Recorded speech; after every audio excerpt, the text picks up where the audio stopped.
My name is Pennie Taylor. I'm going to be your facilitator for the sessions up until lunchtime, and it's my great privilege to be here. The first time I did this was last year, and the information that I picked up has kept me talking for the course of the year. I've also since become a trustee of Age Scotland, so all our shoulders behind this wheel. Just to run you through some housekeeping, you will have got a delegate pack as you came in. Just to run you through what's in there. In your programme, this document here, if I can lift it up, you'll find the running order for the day and biographies of the speakers. I won't be running through those. I'll leave you to brief yourself on those as we go through it. In your pack, there's a delegate list, so you can see who the other 339 people are around you. There's a list of the workshops that you'll be attending. I think many of you chose which ones you wanted to go to. People that didn't choose have been allocated to workshops. They're throughout the building, so it's a good idea to make sure you know which one you're in so that you can get there, because this has to run like clockwork. It's like a military campaign, getting everybody to the right place at the right time. There's also a list of the exhibitors that are out there, fantastic information to share. And there's a questionnaire which you're asked to fill in and either hand in at your table or leave at reception before you depart for the day. You'll hear more about that in a moment. There's also an evaluation form, because your feedback on this conference informs what happens next time around, and it's just getting bigger and better as we go. So it works. It's worth doing. There's filming today. We are live streaming this event so that people can join in even if they can't be here in the room with us. And as you can see, we have a photographer, hello, who's going to be taking snaps. If for any reason you would really rather not be involved in the photography that may be used for publicity materials in the future, there are wee badges stickers on your table that you can stick on your badge. Just let the conference organisers know and you will be left out. So don't worry about that. There are Age Scotland facilitators at every table, and they can help you with any advice or stickers or whatever you want. You will get it. We are asking you to turn your phones to silent, but we'd like you to keep them on. And if you're a tweeter, like me, I used to call myself a twit, and I still do sometimes, we're encouraging you to share the information that you'll be picking up here, your observations, what you're hearing, what matters to older people, and there are more and more of us in Scotland. We are an army.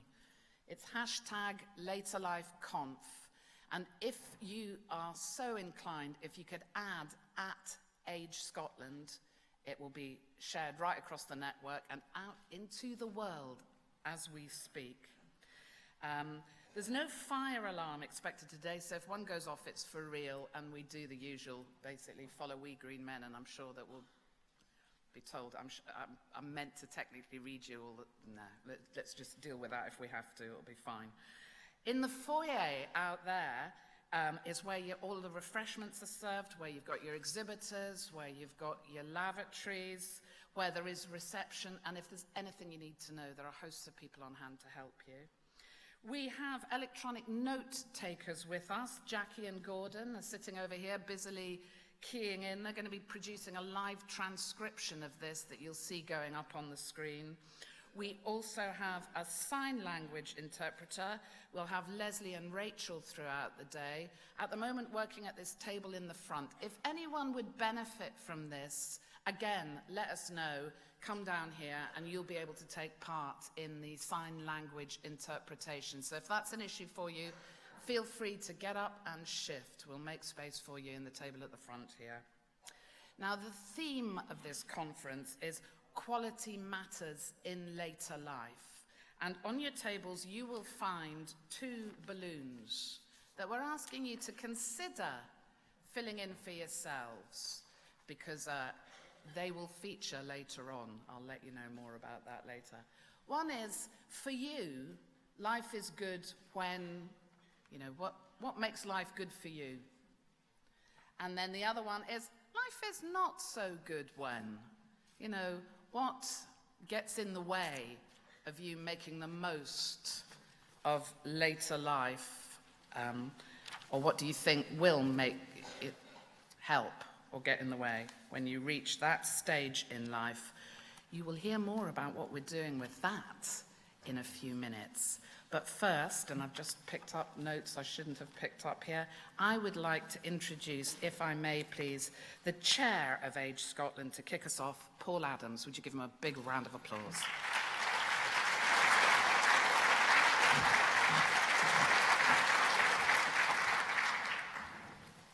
Thanks, Pennie.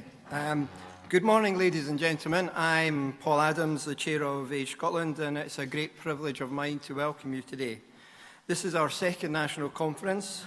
It gives us a great opportunity to bring our supporters, members, partners and staff from all over Scotland under one roof. Particular thanks to those who have travelled some distance to be with us. We have members attending from across the length and breadth of the country, from Campbelltown to Carbridge, from Tain in the Highlands to Newton St Boswells in the Borders, and from three of our most beautiful islands, Arran, Orkney and Lewis. All are warmly welcome. This year's conference theme is Quality Matters in Later Life.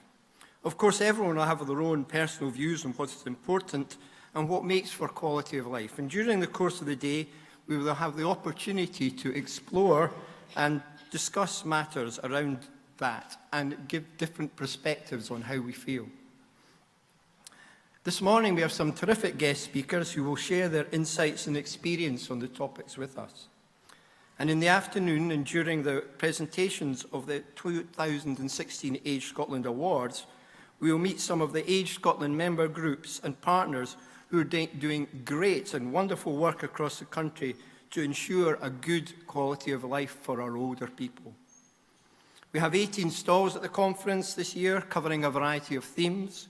The full list of exhibitors is in your pack, but please take the opportunity during any lunch break, any short breaks, to visit them. On behalf of Age Scotland, I hope you have a great day. It's a day for ideas, for reflection, for learning and sharing, but also for making new friends, meeting old friends, and renewing acquaintances. But we're also not forgetting and celebrating the great work that older people groups do throughout our great nation. To keep to timetable, this is my very short speech. I'm now going to hand over to Brian Sloan, our Chief Executive, who has the challenge of articulating a very interesting but successful time for Age Scotland in around 10 minutes through his charity update. But thank you for your attendance and your support of Age Scotland, a charity I am immensely proud to be part of. Thank you.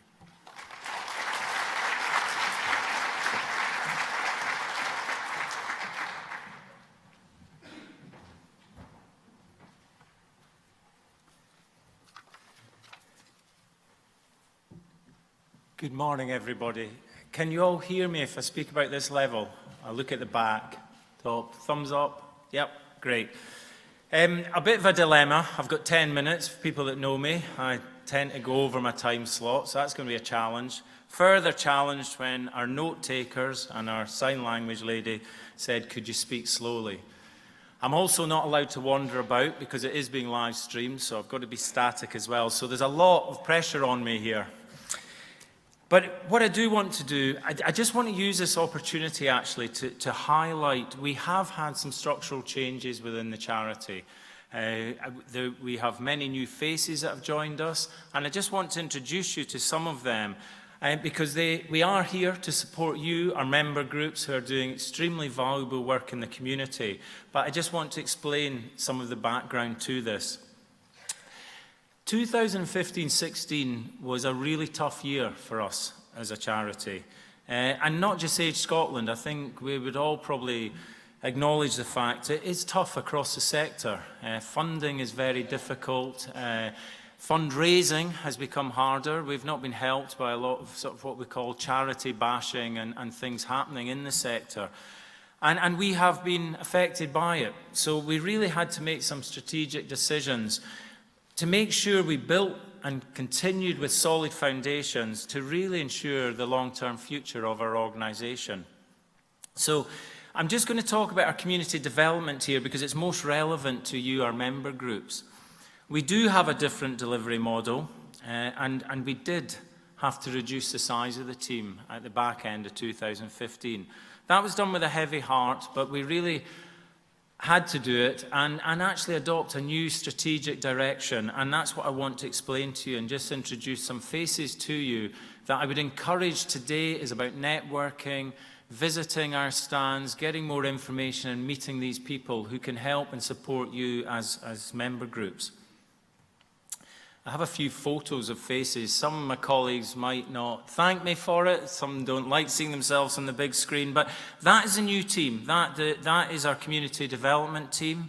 There will be familiar faces. These are people who have been with us for certainly as long as I've been with the charity. And they are here very much to support you, our member groups.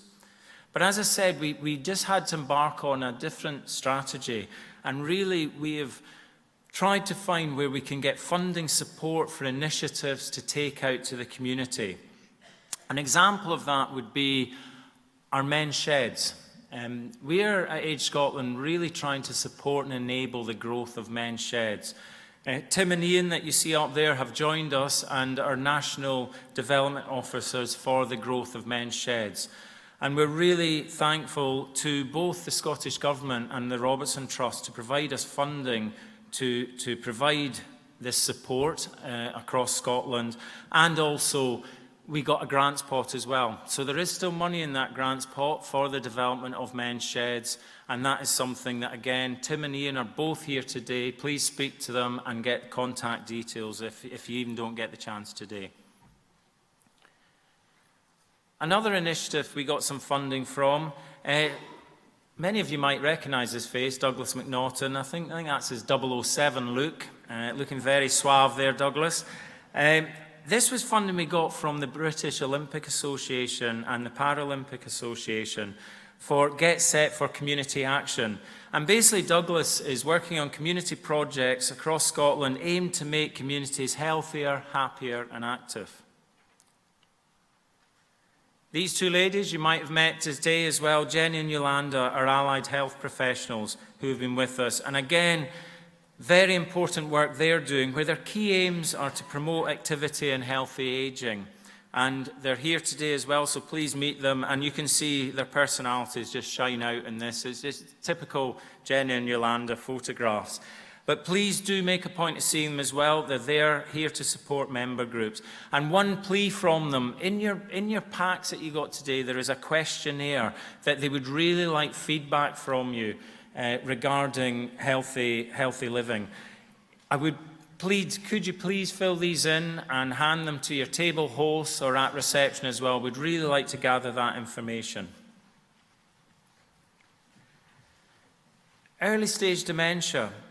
This is something we've got funding for a project from the Life Changes Trust, where to become a dementia-friendly organisation, but also try and help raise awareness throughout Scotland on early stage dementia. Gwen, who unfortunately can't be with us today, is in that photo, who is providing training, which again is there for you as member groups. If you wish more to find out more awareness around early stage dementia, that support is there. So the team are here as well. See us at the stand. Richard, who leads the team, Richard Baker, who recently joined us, is at the stand as well. So please come and see us. These are our regional ambassadors. This team is growing. This is where we have regional ambassadors working in their regions with the member groups. We are now up to 6 regional ambassadors. They can be a bit like herding cats. That's why we don't have one photograph of them all. But I'm really pleased that that is going to shortly be 8 regional ambassadors, and we are growing that network as well. And they are volunteers, but they're very much working in their communities, being advocates of Age Scotland and working with the member groups. We are also moving to create ambassadors for Age Scotland outside of the member groups, but again where they can introduce Age Scotland to their networks. We are, and one of the very first ones, a chap, Bill Samuel, who's here today, delighted, Bill, for you to join us, and we're expecting another ambassador to join us very shortly. So that's another way we're growing and creating spreading the work of Age Scotland around the nation. Walking football. Walking football is growing. It's another initiative we're trying to get as many men engaged in walking football. And we have been instrumental with other partners in the creation of the Scottish Walking Football Network. And delighted that Paths for All agreed to fund a development officer, a national development officer. And Billy Singh, who will be taking part in one of the workshops, is also here. I hasten to add, it's not Billy in the photograph. He thinks he's a lot younger than he looks, and he would take exception to that. But Billy, we've been working very closely, and there now is about 80 teams across Scotland playing regularly walking football and getting active, and all the social networking that brings as well. This is quite a change of direction for us, and quite a strategic change, and one we're really excited about.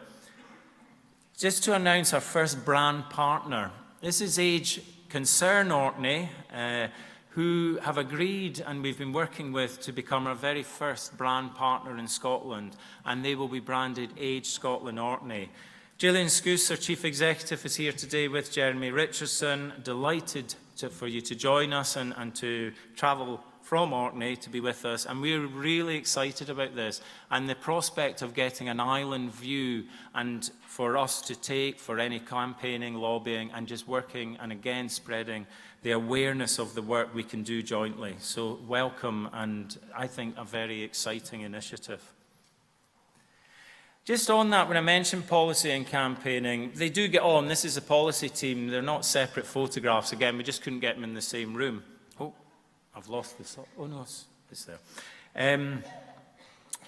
But our policy team do very valuable work promoting the voice of older people on feedback we have had from you all as member groups. And just an example of that, and the slide of them has gone again, there it is.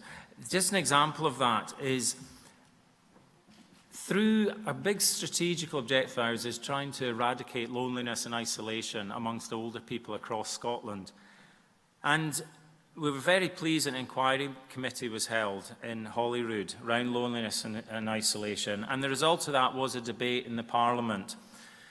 And we contributed a great deal towards that with the information and feedback we'd received. And it actually led, just this year, within the last month, to the Scottish Government providing, you've probably seen it in the press, new funding towards projects aimed at tackling loneliness and isolation, which we were a beneficiary of. So that has been some fantastic work the policy team have done and where we've benefited from it. The slides, I don't know what's happening here. Technical, I had one last slide there. Let's back up, let's see. No, technology isn't allowing me that. What the slide was, it was just showing some of key partnerships we have there. And one of them is with Silverline. The Silverline, the charity that was formed by Esther Ranson, where we work in partnership with them under the banner of Silverline Scotland as our helpline, which is taking about over 30,000 calls a year now. That's a very extremely valuable partnership to us. And we offer information and advice there as well. And we work with many partners, but just to give you an example of that, we've just created another 2 publications in partnership with Action on Elder Abuse about keeping people safe. And that just gives you an example again around partnership working. Also, I mentioned Life Changes Trust earlier and our work with them in early stage dementia. Well, with them, Age Scotland, Life Changes Trust and Stirling University, we're actually joining together on a project to consider quality of life and not just quality of care. So again, feedback from today will be valuable to that work we're doing, where there'll be academic input as well. So that really is important to us. And lastly, the Scottish Government logo there. As I said, we were the beneficiary of some funding towards loneliness and isolation. So I'm delighted to announce today that we received £80,000 by way of a grants pot, which we can distribute amongst our member groups towards tackling loneliness and isolation. So I would say If you have projects, initiatives, speak to us today. There should have been information come out to you already around timelines and things, but please do speak to my colleagues, get more information, and that's something that is there to be spread amongst our member groups. That was really positive. So I'm just going to finally end. We are still in a difficult economic climate. We can't ignore that. But certainly, hopefully I've shown we do have good reason to be optimistic about the future. And we already have new exciting initiatives to enhance our current services. So can I thank you very much for listening to me. Please enjoy the day. Please network. Please mingle. And if you have any questions for me, there isn't time just now because Penny's going to drag me off. I'm sure I've gone over my allotted time slot. But please find me, speak to me, and I look forward to the day ahead. Thank you very much.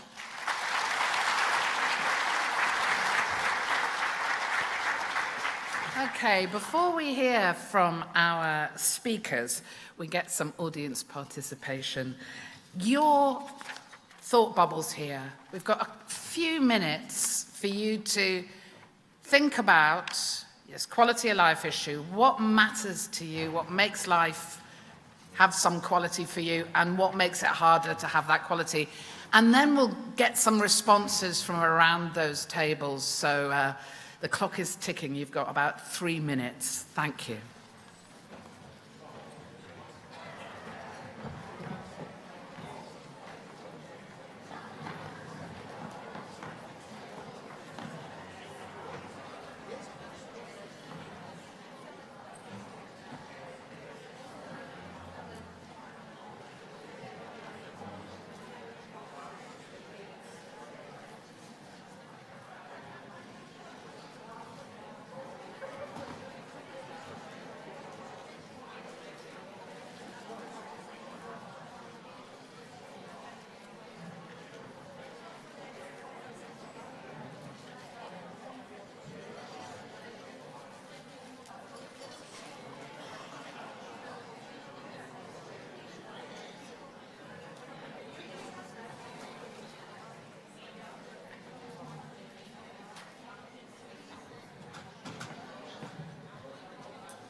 Is that right?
Okay.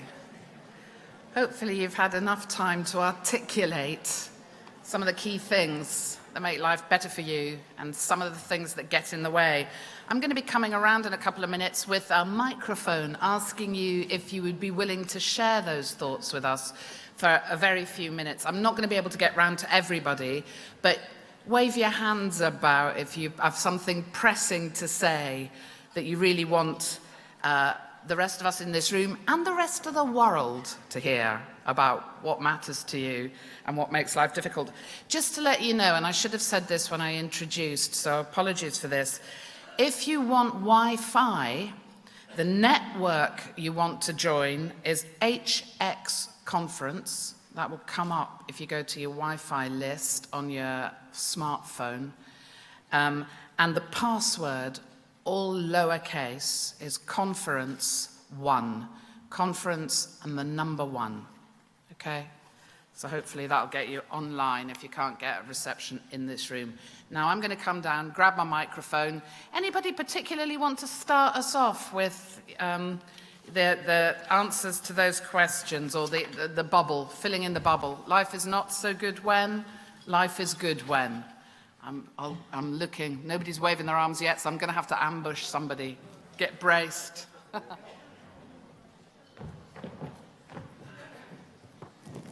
Okay, who would like to start us off? Oh, fantastic, thank you very much. If you could introduce yourself, sir.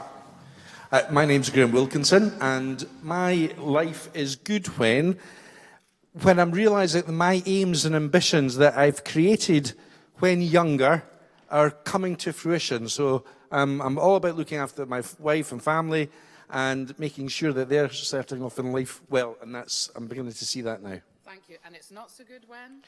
It's not so good when I'm surrounded by negativity and all the bad things that happen. I'm more positive in my outlook, so that's important. So keep it positive and make sure that the things you start doing come to fruit. Could I ask you to introduce yourself?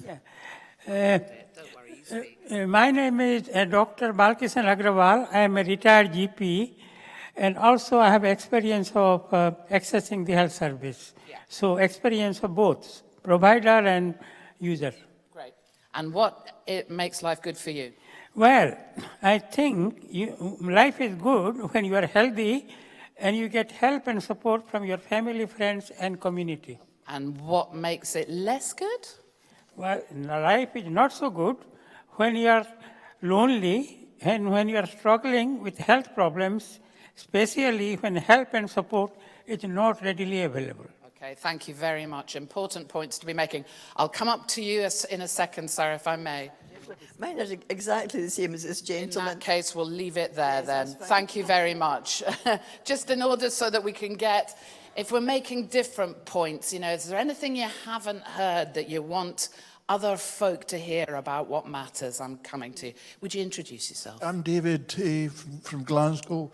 What I really feel good is when I have an organised social life, and when I'm not feeling so good, transport problems, rural transport problems, because of connections rurally in Scotland.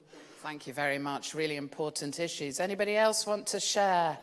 Let me come to you. Would you introduce yourself? Yeah, my name's Pam Lotter. I'm connected with Arthritis Care Scotland. For me, life is not so good when fatigue kicks in, the weather's lousy, I can't go in the garden, and the pain is a pain. But it's good when I am in my garden and blogging about it, adaptive gardening to others with same problems as myself, passing on the ideas, and of course, harvesting. Tell me how do we find your blog? At the moment, it's under curtains, but Arthritis Care UK will be resuming. Thank you. So when the curtains lift, I don't think Age Scotland can maybe do too much about the weather, but Brian, there's a wee challenge for next year for you. How about anybody else? Yeah, great, thank you so much. Would you tell me who you are? Yes, I'm Fiona Graham from the Isle of Lewis, and I'm chairperson for the Lewis Street Tenants Organisation. I've just made one or two comments here. Life is not so good when maybe you've got no friends or family. Also, maybe if you're blind, you can't see all the beautiful things in this world. Also, life is good when you're healthy. And also, I'm 71 years of age, and I'm very active. And I think a lot of people in their 70s, can be active. And also, when you have family and friends, I think they're so important for people. And the last one is, I think people need to be a bit more motivated, maybe joining groups and committees. Thank you very much. Thanks for that. That's great. And I think a reminder, fill in that exercise questionnaire, which will help improve understanding of how active we all are or not. Let me ask you who you are, would you? Ellen Cromack from Rossy in the Island Butte, and I noticed that Ireland wasn't mentioned when all the islands were mentioned. And it's another very beautiful one. Thank you. Sorry. Yeah, life is good when your council and the NHS, or life is not so good, sorry, when your council or the NHS cannot provide a care nursing home on the island, because we have 28 people off the island. Life is good when all of your family are not suffering any painful condition. Thank you very much. Important points. Anybody else wants to add anything they haven't heard? I can see a hand going up on table 17. I'm heading your way. Bear with me while I leg it down this room. This is my exercise for the day. Would you introduce yourself? Yeah. Norman Lancaster, Muirhead Seniors Forum in North Lanarkshire. Very simple, easy question. When I'm not so good, in our forum meetings, we get the members asking questions, how can we help them? And it worries me when I can't get the information to help them. Yeah. Thank you. What would make that better for you? Can I ask you to expand on that a little? It would help if I had, shall we say, the guidance from, well, we get good guidance from Age Scotland, that's for sure. And the other North Lanarkshire groups and Voice of Experience and Vanel, that helps me to get the information that I can impart to our local members. Thank you. It's a really important point, isn't it? You know, how we can pull the information together that's relevant in local communities, because that's what you really need to know. Can I ask you what your thoughts are about when is life good? Have you written anything on that piece of paper? You have. It's very good when I'm in the golf course playing 18 holes. Thank you very much. I think there's a few folk agree with you there. Now, I'm just scanning the room. I think on table 13, we have somebody else that wants to come in. Let me head over here. I'll bring you this microphone. And if you could tell us who you are. My name is Nancy Innes. I represent Unison retired members in Perth, so we're not far away. Life is not so good when the health issues threaten your lifestyle. How difficulties occur and how to face them are often very difficult, and where to find the help that's needed to carry on to make the best of your conditions and circumstances. Thank you. And that really ties up with that last comment, doesn't it? About information. Yeah. And then life is good when? Life's good when you can have something to look forward to. Participation with friends, interesting ideas to share and keep us active, and when we're going on holiday. Yeah, absolutely. If I could give you a round of applause, I'd do that then as well.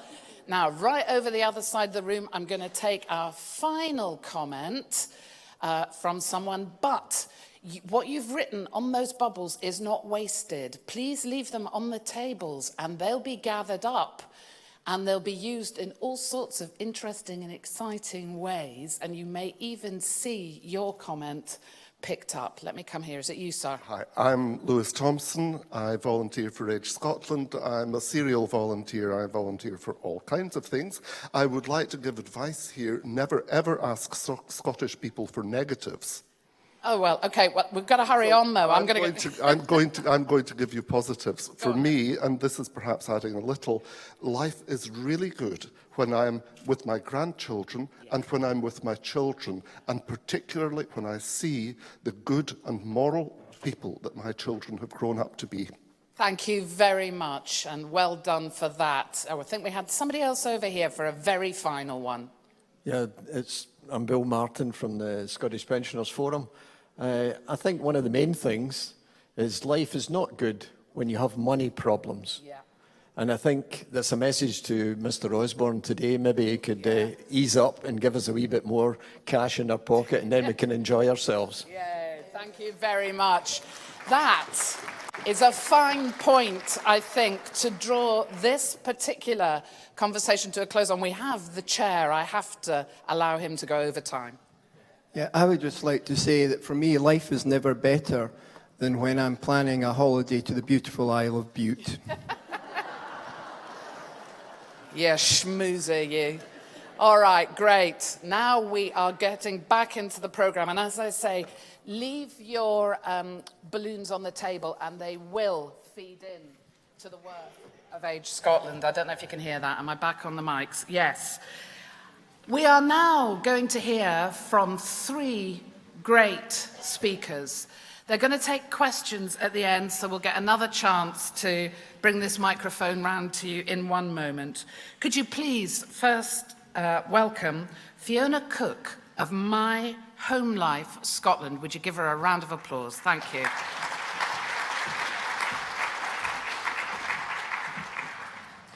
Well, thank you, Penny, and good morning, everybody. It is an absolute pleasure to be here. As Penny says, my name is Fiona Cooke, and I'm a facilitator of My Home Life. Professor Belinda Dewar, who is the director of My Home Life in Scotland, has sent me instead of her because she's in the States at the moment teaching. But it is my absolute pleasure to be here because I'm an absolute advocate for the programme of My Home Life. We're also delighted that Age Scotland is one of our partners on our national strategy group. So again, it's lovely just to be here in a kind of partnership way as well. What I'm going to do this morning is tell you a little bit about My Home Life, because a few people have come to visit our stall just outside the auditorium here. And so far, many of the people who come to say hello had never heard of My Home Life. And so I'm guessing some of you might not have heard about My Home Life. And then I'm going to say a little bit about the quality of life in care homes across Scotland and how we're working with care home managers to enhance the quality of life for not only the residents who live in care homes, but also the people who work and people who visit care homes, whoever they may be. So, My Home Life is a national, a UK-wide social movement. It's been in place since 2006 and has been a presence in Scotland for the last 4 years when Belinda Dewar took up the role of professor at the University of West of Scotland. Basically in 2006, many researchers looked at the literature looking at quality of life in care homes and came up with 8 best practice themes and also designed a programme to help care home managers consider how they might do things differently from a more relationship-centred base. So basically the My Home Life vision is that care homes are places where they're fantastic places to live in, to die in, to work in and to visit. And the 3 main strands of that vision are where care homes are supported to deliver to their potential, whatever that is, that they're valued and trusted by external professionals, and they're cherished by their local communities, and that's not a word that we use lightly. There are 3 main strands of My Home Life. Today I'm going to be speaking particularly about the first one, which is leadership support and community development. But we're also interested in research across the UK and also in social action. This is the logo, if you like, for My Home Life. The rainbow at the very back of the picture is depicting the quality of life in care homes. And the path is the journey that we journey on to actually achieve quality of life in care homes. First of all, if we look at the start of the path, that nice orange thing at the beginning, developing best practice together. As I said already, many researchers clubbed together some years ago, came up with 8 best practice themes, which we live out in care homes. We also focus on relationships. So it is a relationship-centred programme that we run, where relationships are at the centre of how we do things. And I'm going to say a bit more about that in terms of the framework that we use to help us with that, which are in themselves quality indicators. We also then focus on being appreciative. I was smiling when the gentleman said earlier, don't ask a Scotsperson about negative, because they'll always start with the negatives. But in My Home Life, what we do is we start with the positives. where we're actively seeking to find things that are working really well in care homes. And if they're not working quite as well as we would like them to do, we ask people what would they like them to be like, so that we can vision and dream together about what they would like life to be like. So we never ask what's working well and what's not working well. We ask questions like, what is working well? And then we ask questions like, what could we be doing together to improve the experience that you have in the care home? And finally, the how we do this is by having caring conversations, and I'm going to say a bit more about caring conversations in just a moment as well. So first of all, relationship-centred practice. We work with the census framework, which was developed by Professor Mike Nolan in Sheffield University a good number of years ago, I think in 1998, where he started doing some research with older people in hospital, trying to identify what helped people in hospital be okay. And these are the things that he came up with. That people needed a sense of security. They needed to feel safe. And that wasn't just about their physical safety, it was about their emotional safety as well. That they needed to belong to part of the group. They needed to be able to relate to people around about them. They needed to have a sense of continuity, to be able to make links between the past, the present, and the future. They needed to have a sense of purpose, to enjoy meaningful activity, and to have valued goals that were shared. They needed to have a sense of achievement, and this was about reaching their goals to satisfy their self-esteem or that of others. And finally, that sense of significance, to know that I matter and that I am valued. Mike then broadened out his research to many other areas of human life, and I guess we realised eventually that we all need these senses to actually achieve a good life. And so these senses are our markers of quality. The Caring Conversations is a framework that Professor Dewar designed in terms of a conceptual framework when she was doing her PhD some years ago. And I'll just quickly go through them all. The 7 C's are, first of all, being courageous. So what matters to you? What would happen if we gave this a go? Connecting emotionally, asking people how they feel about things and telling somebody how you feel about something. Being curious, not necessarily asking why questions, but help me to understand what's happening here. What would help you now? What might make a difference to your life? Collaborative, how can we work together to make this happen? How would you like to be involved, and who else could help us? Considerate of other perspectives. So what do you think? What are others saying about this? What would happen if we did nothing? Compromise. What is real and possible, and how can we work together to make this happen? And in care homes, there have to be many compromises, because sometimes we can't all get what we all want at the same time. And finally, how do we celebrate? So how do we celebrate? So what works for you? Maybe it's just giving somebody feedback in the moment, but small noticing and celebrating together about what is working well and thanking people for what they're doing really well. So these are the frameworks that we work with care home managers, not to tell them to do different things, but to invite them to try and do things differently, using these frameworks to help them find out what matters to people in care homes, whether they're a resident, a member of staff, or whether they're a family member, or indeed any of the visiting professionals that come into the care home. So I want just to kind of share a few stories with you now, just to help us understand how difficult it is to measure quality. So the first story is about a lady, a relative who visited the care home, and I guess if any of you have worked in care homes, she might have been called the relative that was, more challenging. But the care home manager who was on My Home Life decided to have some courage, and she invited the relative to come in and have a conversation with her, where she told her how sad she was feeling about the relationship that they had, which was not the best. And she invited the relative to share how she was feeling about visiting the care home. Just breaking the ice like that then led to a most beautiful conversation about what mattered to that relative and some of the things that really she would like to share with staff. And when the manager asked if she could share what the relative had said, the relative said, can I come with you? And can we do it together so that we're sharing what I would like to happen here with other people as well? A story about relationship with staff. I was working with a care home manager who told me that her housekeeper and her handyman had had a bit of a blow-up, and it was causing a really difficult culture between them. She was very sad about that as well, and disappointed, and she wanted them to be able to work together because obviously that would enhance working relationships in the care home. So she invited them to come to a meeting where she shared with them how she was feeling about them falling out and not communicating.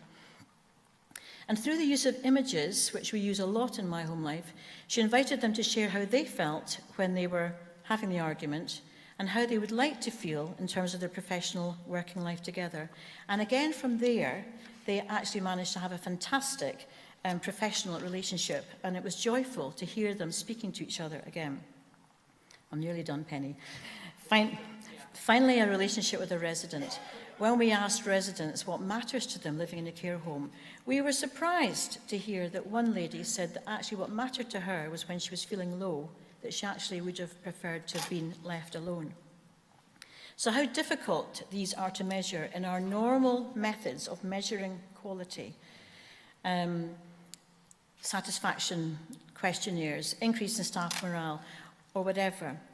But actually, we're missing something here about the emotional interaction between the care home manager and that relative, between the care home manager and those two members of staff, and the fact that they could come up with ideas about how they were going to manage their relationship better themselves, and to invite the resident to share something that we might not have expected her to say.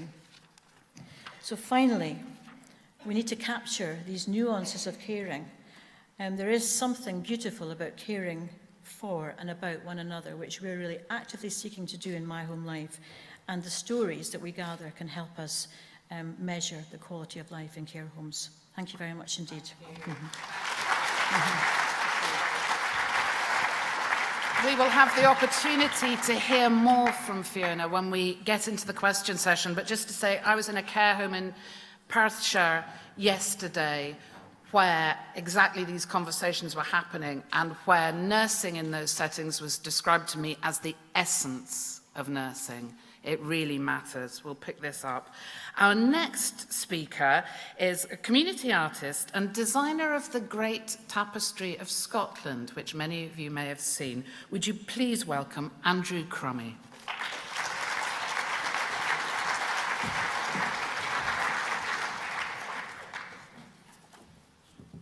Okay, thank you for inviting me to this conference, and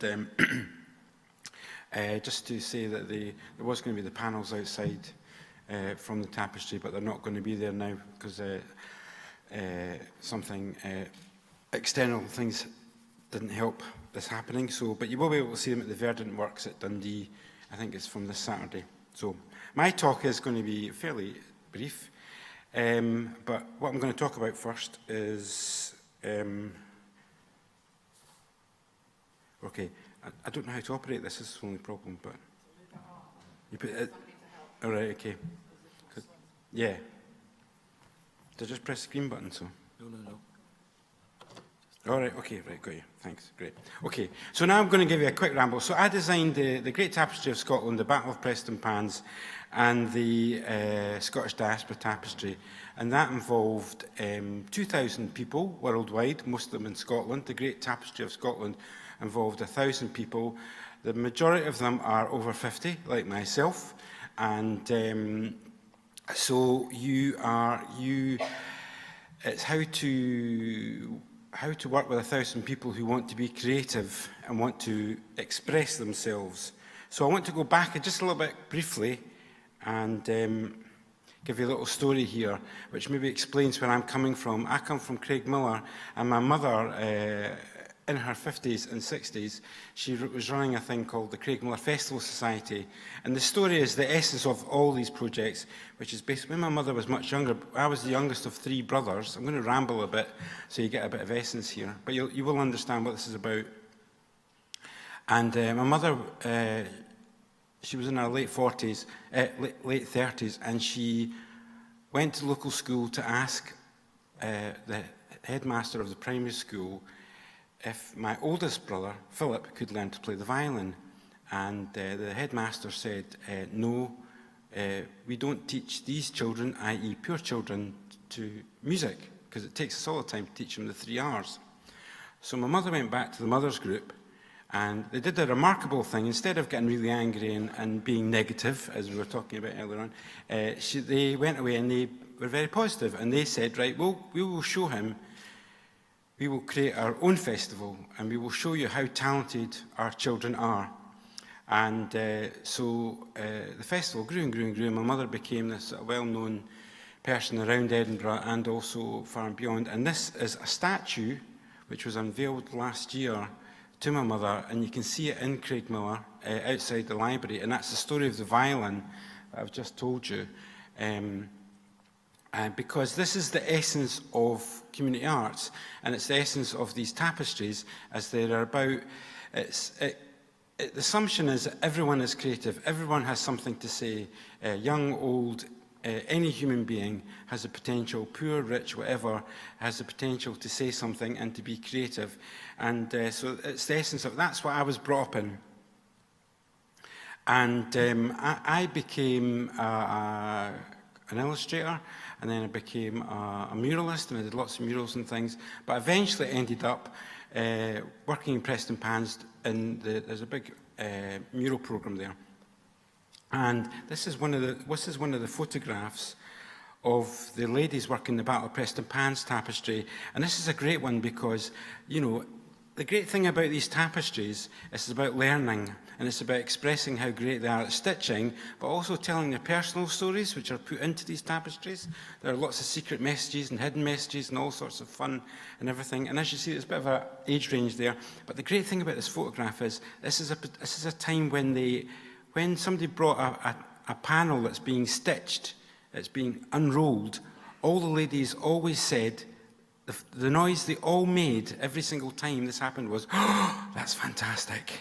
And they would all sort of delve in, and they'd want to learn how to do stitching, and they'd want to learn, and they'd want to talk, and there was a whole social side of it, which was very, very important. And many friends, many groups were made in these projects, particularly with the Great Tapestry of Scotland. And this is one group which isn't far from here. This is in Dunblane. And this is a woman, on your far left is a woman called Maud Crawford, who's a fantastic stitcher who, if you know of any embroidery classes, is from here to Edinburgh or to Glasgow. She's fantastic what she does. But this is just a fairly typical picture of the 1,000 ladies and the 1,000 groups. The stitching is important and the artwork is important, but the social side of it is probably more important, I would say. And because community arts is very much about that, and it's very much about the friendships that are made, the support that you're giving each other, the projects that they do, being active, and actually making a massive contribution. This was when it was launched at the Scottish Parliament. Tricia Marwick and Alexander McCall-Smith were very instrumental in helping the project develop. And this is another picture of the ladies, mainly ladies who in the Scottish Parliament in one of the workshops. As you say, it's quite difficult as an artist working with 1,000 stitchers all right across Scotland. And, you know, they're not all positive, I have to say, but the vast majority of them are. And it's the enthusiasm, it's the intelligence, it's the creativity, it's a whole range of things they bring to these projects. These are not about one artist. This is about lots of people coming together and essentially having fun. And this is another great photograph of the stitchers. And that's Dory Wilkie, this chief stitcher there. And the stitchers always took it incredibly seriously, what they were doing. Not just the stitching, but putting in their own personal histories, their own personal stories. And in fact, if you ever go to see the tapestry, there's bits of it you'll never see because there's these hidden messages that are stitched behind the stitching. So often you'll find that a lot of the ladies want to put their grandchildren's names or initials underneath the stitching. And this is just a picture of St. James, King James's pantaloons. I thought you'd probably never see that this morning, but it's just beautifully, fantastically stitched. And that's the thing about these stitchers, you know, and this has probably ranged roughly from about 50 to about 90, 94 or something was the age range. And the skill and the craftsmanship is amazing. You know, this is just one small example of what they were doing. And this is another one, it's a lovely one. This is one that was stitched by a slightly, Jackie, who's probably in her 40s, but this was of her parents when they met in the 50s, and the dress that you see is a copy of her, that's an exact copy of the dress when she met her husband, who's Jackie's parents. So this is Jackie's parents, her mother and her father, meeting at a rock and roll gig in the probably Magoo's in Edinburgh. So, you know, so this is a very good panel of the Great Scottish Tapestry because it's from the 50s. And also Lulu was very contested. I never realised Lulu was quite a controversial figure, but some people like Lulu and some people don't like Lulu. So there was lots of debates on that. And this is my neighbour, Welsh Kate, and this is her doing the stretching and making the construction and getting the tapestry ready. And this is when it launched in the Parliament, and nobody expected, this is 1,000 stitches, 143 metres long, and nobody expected what happened next, which was we were, in the Scottish Parliament, we were having 5,000 people a day coming to visit it. It would take 2 hours to queue up to it. Alex Salmon came, he thought there was, one day he came round the corner from Bute House, and he thought there was a debate about independence there. Until it was pointed out that wasn't for him, it was for the tapestry. So to be fair to him, he actually he thought that was great, and he put it in his book actually. So it's a nice story. So I'm not offending him in any way at all, because we are non-political, of course. That's the big thing. And this is in Stirling, St James's, the Great Hall. And just fantastic. It's 400,000 people have been to see it so far. So this is essentially an artwork that's created by older people. And, you know, it's like a major art attraction now in Scotland. You know, 400,000 people coming to see it. And a lot of people come twice, come 3 or 4 times. I'm sure there's people in this audience that have seen it. There's people who have cried in it because you see the stitching, what the love that these people have put into this tapestry is moving. And you hear about people crying and things. And this is the new building. It is controversial. I'm sure there's people from the Borders here that will know this. But there's a new building proposed for it in the Scottish Borders, £6 million building. But what's happened with the Great Tapestry of Scotland and the other 2 projects is that they have created, there's new projects now started. There's a whole, it's become a catalyst for other things. And a lot of the groups have stayed together. They're all doing things. They're all doing their own tapestries. I'm doing new things as well. But also they're all doing all sorts of other things. There's song and dance and festival and all sorts of things. And this is from the Diaspora Tapestry. And this is really the essence of it's Old Lang Syne, and it's really, this is the essence of what these tapestries are about. It's about holding hands and about friendship. Thank you very much.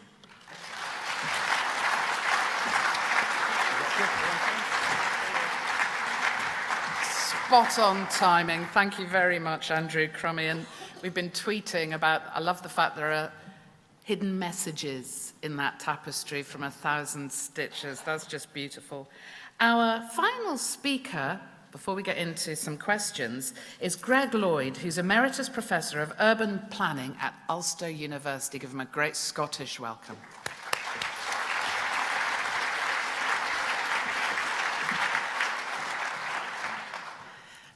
Good morning, everybody. Apologies, I'm carrying a cold, and my voice is rather wrecked after a delicious afternoon at Twickenham on Saturday, where my team sadly didn't deliver. However, Scotland did very well on Sunday. Point of clarification, I'm Welsh. I recently retired from Ulster University in Northern Ireland, but I have actually lived in Scotland for 40 years and feel very much at home in the Celtic fringe. I'm going to talk to you about planning for a quality of life. And what do I mean by planning? Firstly, allow me to say thank you to Age Scotland for this invitation to join you today. Now, what is planning? What is land use planning? Well, it's a statutory activity by government.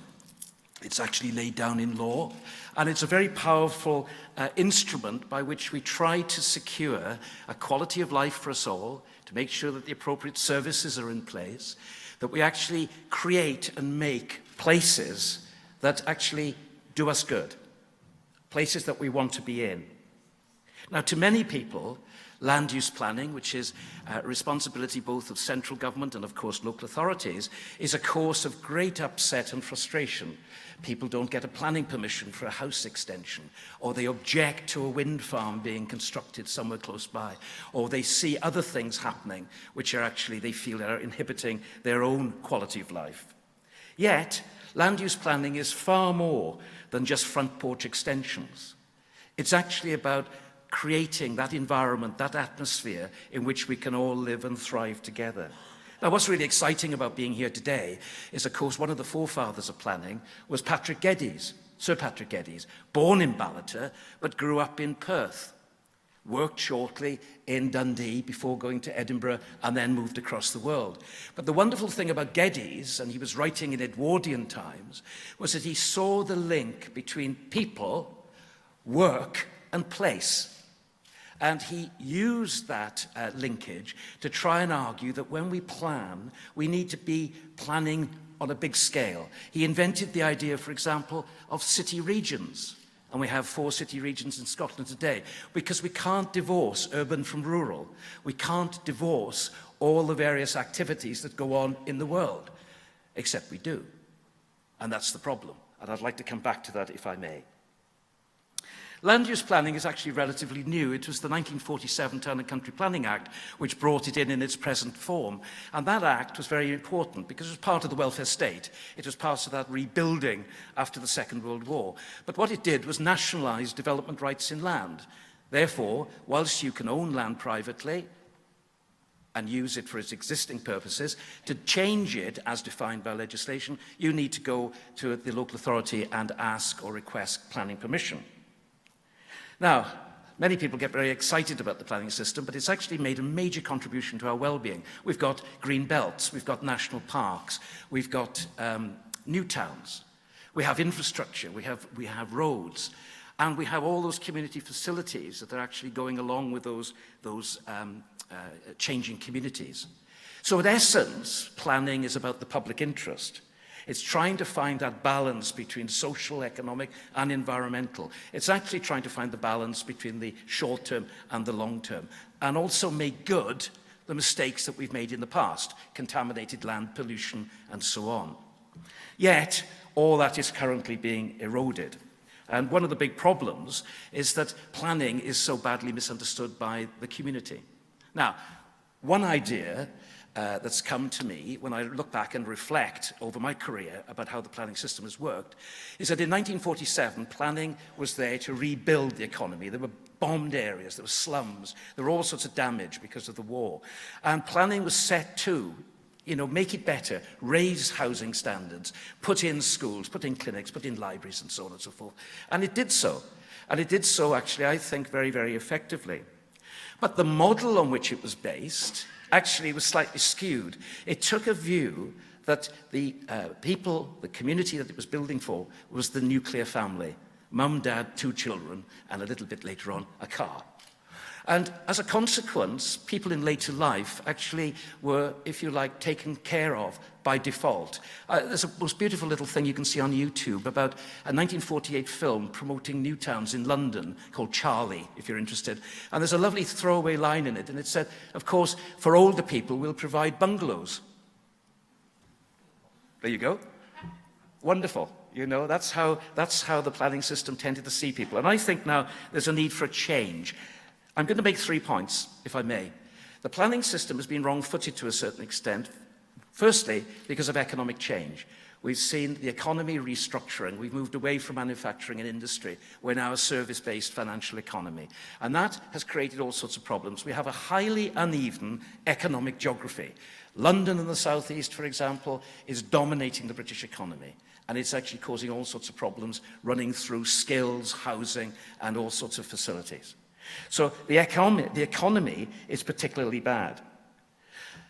Did you know that the economy is so distorted at the moment that 10 London boroughs have an aggregate house value which is greater than the house value of Scotland, Wales and Northern Ireland combined? That tells you something about how the economy isn't working very, very efficiently. And yet planning has to deal with that growth down in London and then the problems elsewhere. Secondly, and linked to that, of course, are the demographic changes in the population, driven in part, it has to be said, by economic restructuring. I estimated the other day that in the 1950s, when I was growing up in South Wales, 95% of my extended family lived within 5 miles. Today, it's less than 2%, because we're all scattered across the place. And that's got all sorts of implications then for families, for support, for caring, and for housing. It's got all sorts of implications for people's mobility in all sorts of ways. And finally, the third issue that planning has been affected by is ideology. Now, I don't really want to dwell on about this because I do it too often, I think. But we now live in a world where ideology is very different, and it is actually based on private interests, not the public interest. It's actually what we call neoliberalism, which is a particular way of looking at the world, and is actually beginning to warp further the problems that planning is trying to deal with. Now, how are we going to solve it? Well, very simply, we need to engage with the planning system. The planning system that we get, and we may criticise, is only as good as the society it delivers.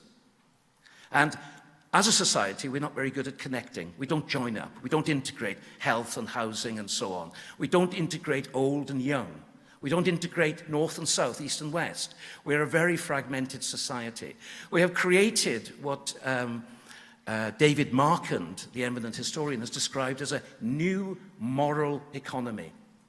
One that you could argue is highly amoral, because we don't take care of ourselves collectively.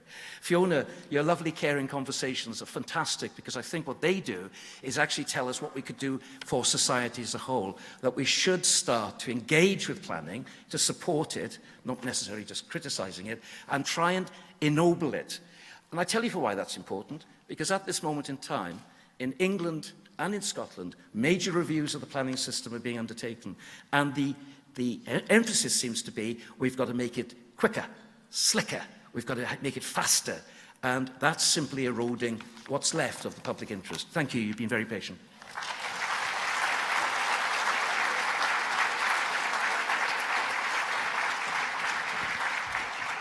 Wow, what a fantastic start.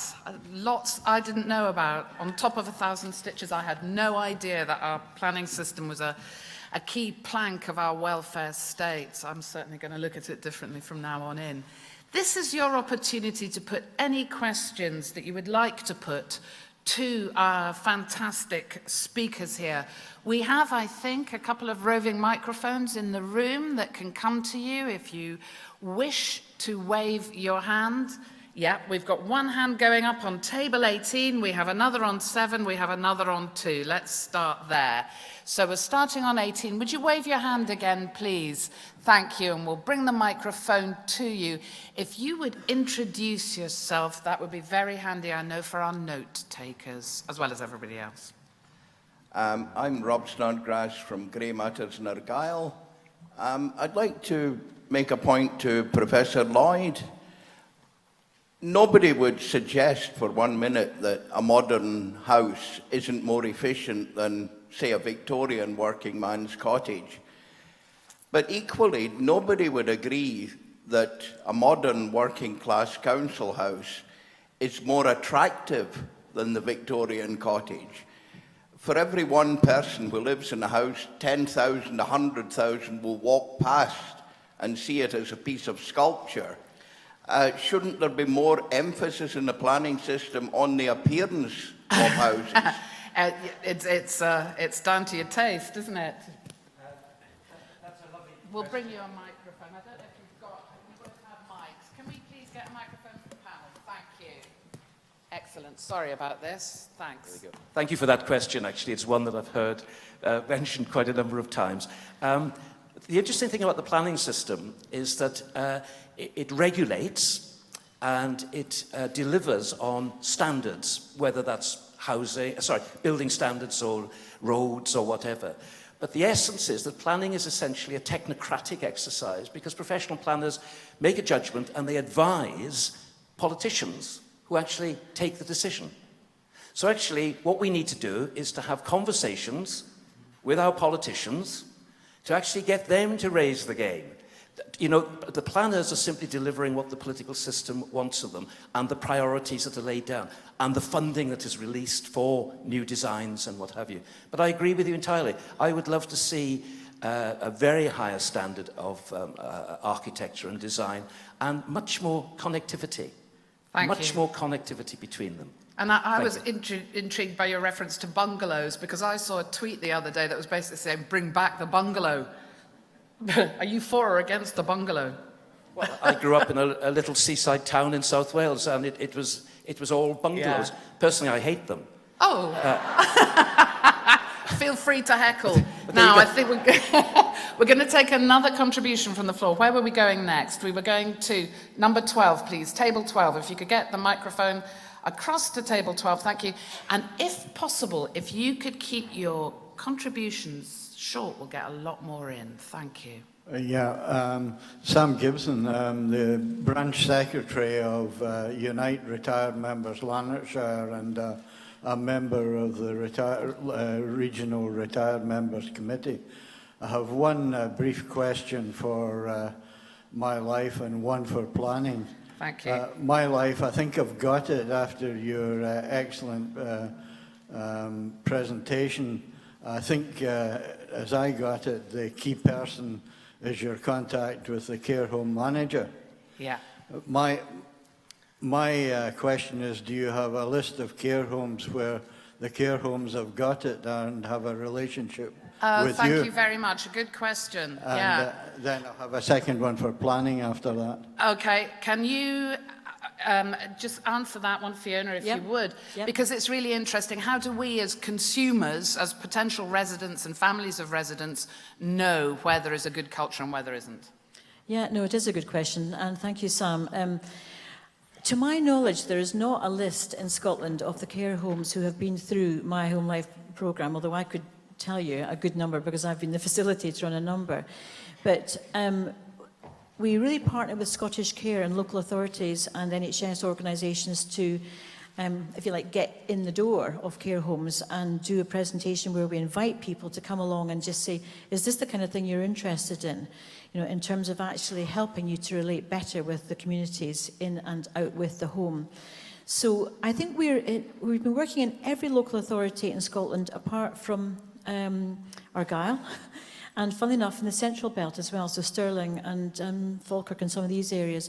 But we have got a presence everywhere else in Scotland. What we're about to do is give everybody who's been on My Home Life a window sticker to put in the front window of their care home so that as you visit, you would know that they've been on the My Home Life programme. So I hope that answers your question. Thank you very much. Sir, I'm just wondering whether we can pass the microphone. There's a lot of people with their hands up. Have you got a very short question for Professor Lloyd? Yes, it's about connection with the public. There is a process which leads eventually to a local development plan. The present one for South Lanarkshire is closed, and we're in the very final stages of the North Lanarkshire plan. But at each stage, there is an opportunity window to put comments into the development of the plan at the various stages of progress. But they're very short windows of 8 weeks and things like that, and people don't know when and how. Have you any comments? Thank you very much. Thank you. Could you... Well, the planning system is actually a democratic system. The opportunity for the public to become involved was actually introduced in 1968 as a response to people asking for it. One of the interesting things is that the numbers of people who actually engage with the planning system are actually very small. People tend to take it for granted. They don't go and talk and so on. I agree with you. If the politicians would fund the planning system rather more, it could be longer than 8 weeks. But politicians like to say that planning mustn't hold up economic progress, mustn't hold up investment, etc., etc., etc. So it's caught between a stone and a hard place. But public participation is important, and we need to do more of it. We need to get engaged with it rather more. So we need to spread the word, get tweeting. Do you want me to remind you of hashtags and things, or would you rather live without that? Let's take another contribution from the floor. Thank you. Thank you very much. My name is Joan McEwen, and I'm here on behalf of Perth and Kinross Unpaid Carers Forum. I agree with most of what Professor Lloyd has said. I do think the quicker, faster, slicker approach in Scotland and in the UK as a whole is creating a democratic deficit. And partly because there's no third-party right of appeal. If something goes wrong with a developer's application and they don't like it, they can appeal to the Scottish ministers. The community can't. Yeah. And community councils all across Scotland and the islands are stymied and frustrated and aggrieved at this. And I don't know what we really need to do about this. Thank you very much. That's a horrible question. I hate third-party rights of appeal. Interestingly, the Republic of Ireland has a third-party right of appeal provision, but it doesn't necessarily always work as well as you might think. I personally prefer upfront engagement, getting involved in discussing with the planners and the politicians what type of communities we want, and then, hopefully, third-party rights of appeal become redundant. Personally, I don't like them. I would much prefer to see the investment upfront. It's never going to be easy, though, is it? Because everybody's got different takes on these issues. And I mean, I think it comes back to a point that Andrew Crummy was making, if I could bring Andrew into the conversation, which is the importance of community. Your work demonstrated bringing people together around the great tapestry, around an interest in stitching. Do you think there's other ways that people can create a kind of coherency, Andrew? Well, the first, and if you go back to Craig Miller, the art was the first stage, and the next stage would have been planning and try to change the community to what they actually want. So the creativity is the catalyst that brings people in, sort of the more fun side of things, so you can get more involved with and encouraging people to get involved, which are completely. You mentioned a controversy around the building and the borders. Well, that's part of it. I mean, I think that's okay, you know, I think that's good. Great, thank you. Let's take a contribution from table 6. It's on, if you just speak into it. Hello, my name's Gillian Skuse and I'm from Age Concern Orkney. And my question's for Greg again. I apologise that you're in the spotlight all the time. But with the Scottish Government's agenda for health and social care integration, and the fact that planning forms no part of that at the moment, is this not a great opportunity for us to actually try and bring that into this agenda? Absolutely. I mean, there is at the moment, I don't think it's closed yet, a root and branch review of the Scottish planning system, which is looking at all facets of it. And I think there is a slow realisation that we've fragmented society so much.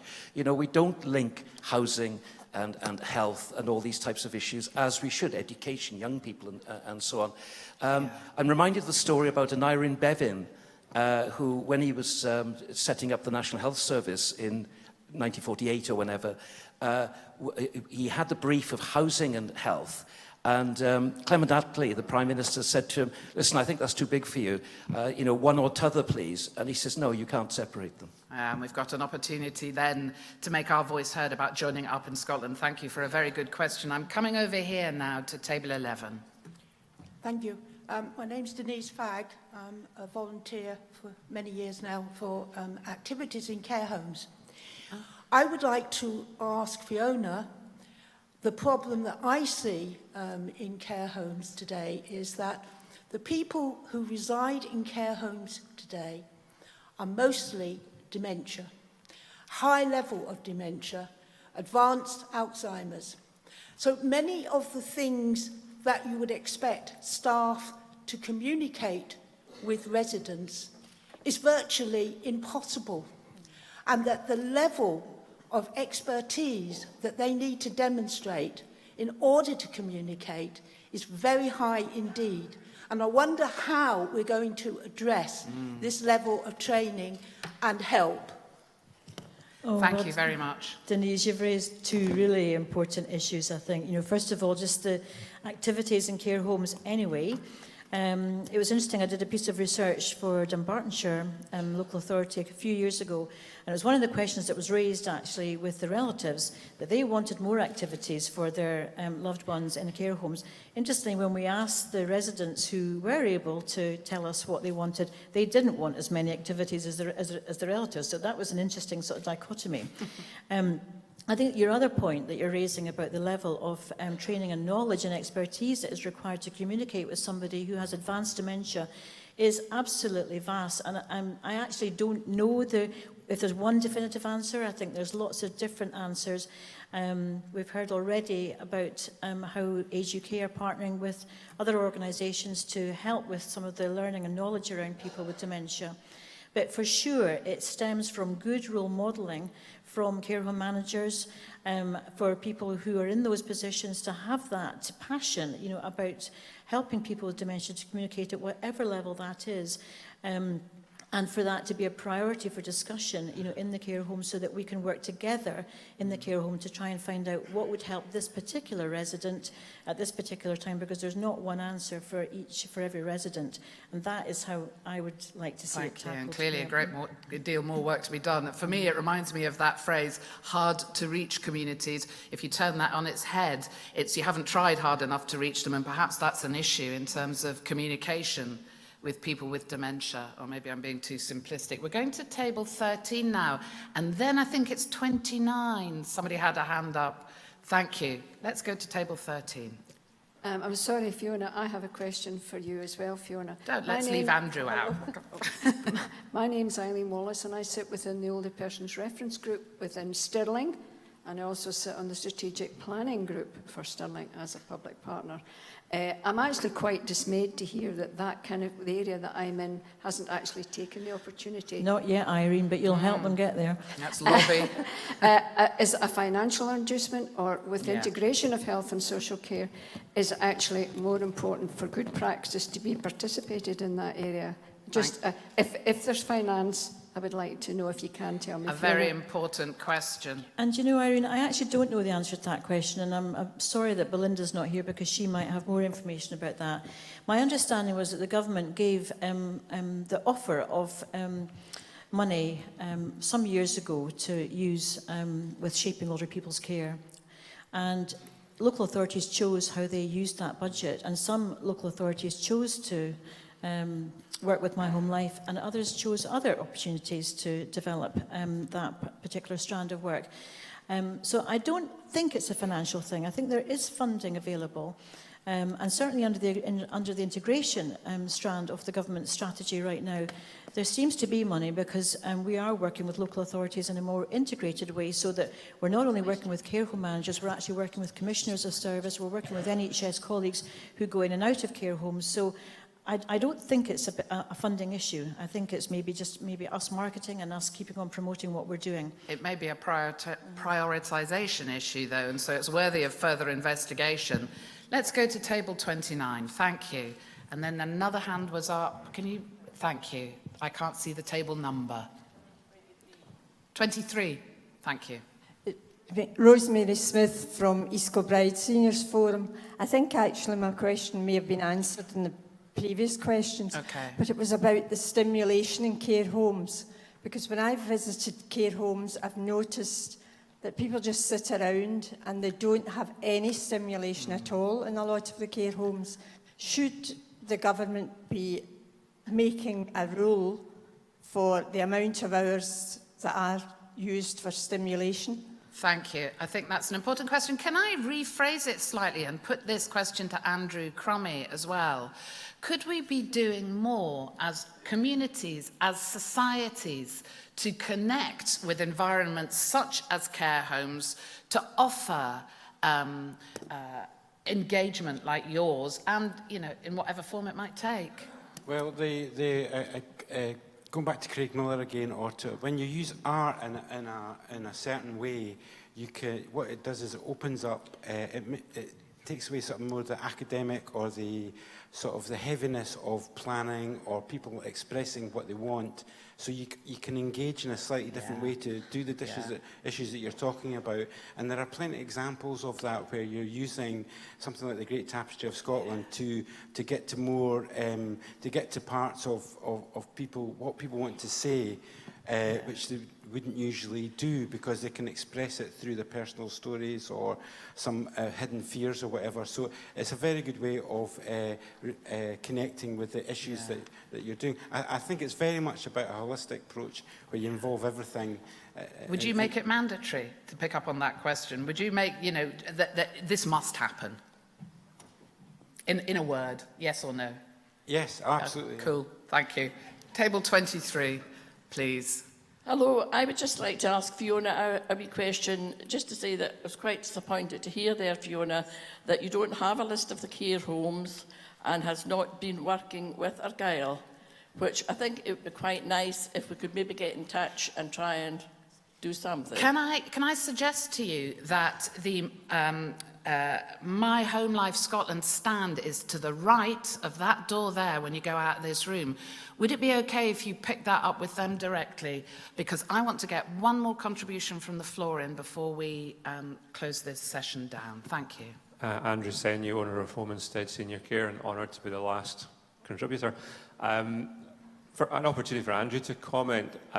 Creativity, there's a lot of research that people whose abilities have been affected by dementia are preserved much longer in creative spaces such as music and art. So I'd like to hear your sort of thoughts on that particular area. You know, art or creativity, I mean, I think it's creativity in the broadest sense, it's not an elitist type of thing, is that you can tap into, everybody is creative, and creativity rolls around intelligence and sensitivity and everything. So it's a tool that can be used right across a whole broad range of things. And there's plenty of examples, as you say, of people with dementia and things where that may be the last thing it will go, or somebody will be playing the piano right to where almost everything else has disappeared. So there's plenty of examples of that. That is quite a sort of well-trod path. I mean, it's not, you don't have to prove that anymore. So I think art is a huge thing that we haven't really tapped upon yet. It's still innovative in the way. I mean, I come from a community where, you know, Craig Miller, where they were able to link all these things together.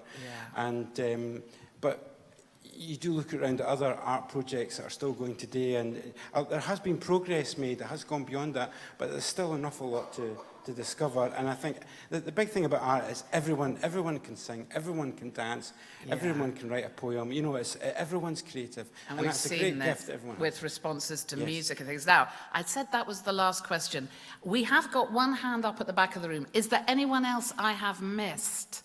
No. Do you mind, sir, having... Let's hear from somebody we haven't heard from yet, if that's okay, because we are fast running out of time. We're going to take a microphone up to the tiered seating at the very back, if we may. Thank you. If you could make it as short as you can. Okay, with that. So I bet a question for Andrew. It was nice to hear about Craig Miller and the experiences back there. Right across Scotland back in the 80s and 90s, we had festivals all over Scotland, which brought the whole community together, made it feel better to live in. Due to budget cuts, probably in the 2000s, we don't have these festivals. How do we go about that? Thank you.